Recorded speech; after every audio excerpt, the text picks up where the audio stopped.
अडानी जी का दुनिया में डंका बज रहा है।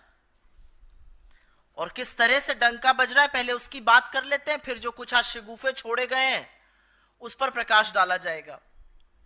फ्रांस की बड़ी कंपनी है टोटल एनर्जी, दुनिया की 7 बड़ी एनर्जी कंपनीज में से एक है।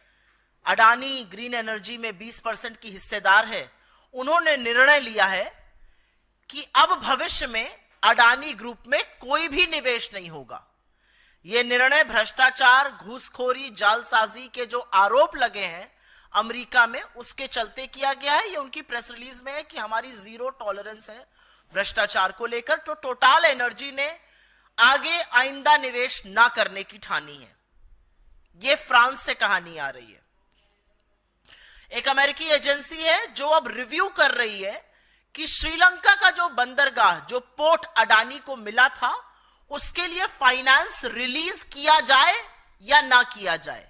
करीब $553 मिलियन का करार है, वो किया जाए या ना किया जाए।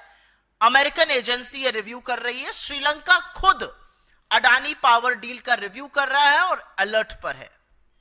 इजराइल में हाइफा पोर्ट जो मोदी जी के जाने के बाद मिला था, जैसे श्रीलंका की डील भी मोदी जी के कहने से मिली थी, और मैं नहीं कह रही हूं, वहां के पूर्व राष्ट्रपति ने कहा है।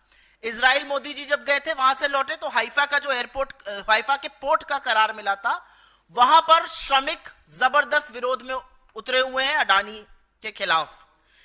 कीनिया के राष्ट्रपति ने तो सदन में बताया कि एयरपोर्ट की और पावर की डील को हम रद्द करते हैं, और हम सबका सिर शर्म से झुका। जिस तरह का जश्न कीनिया ने मनाया अडानी की डील रद्द होने का, एक हिंदुस्तानी कंपनी ने इस तरह हमारा सिर शर्मसार किया।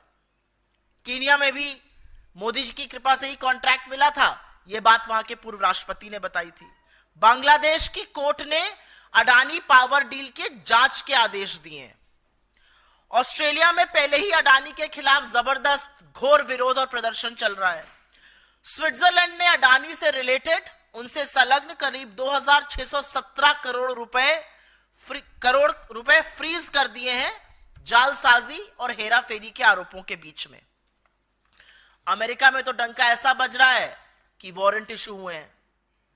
तो हर ओर अडानी घिर रहे हैं, सिवाय हिंदुस्तान के।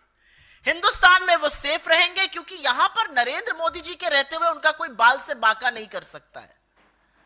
यहां असलियत यह है कि एजेंसियां मूक दर्शक बनी रहेंगी, वरना इतने संगीन, इतने गंभीर आरोप लगने के बाद आज तक, अभी तक उनकी गिरफ्तारी हो जानी चाहिए थी।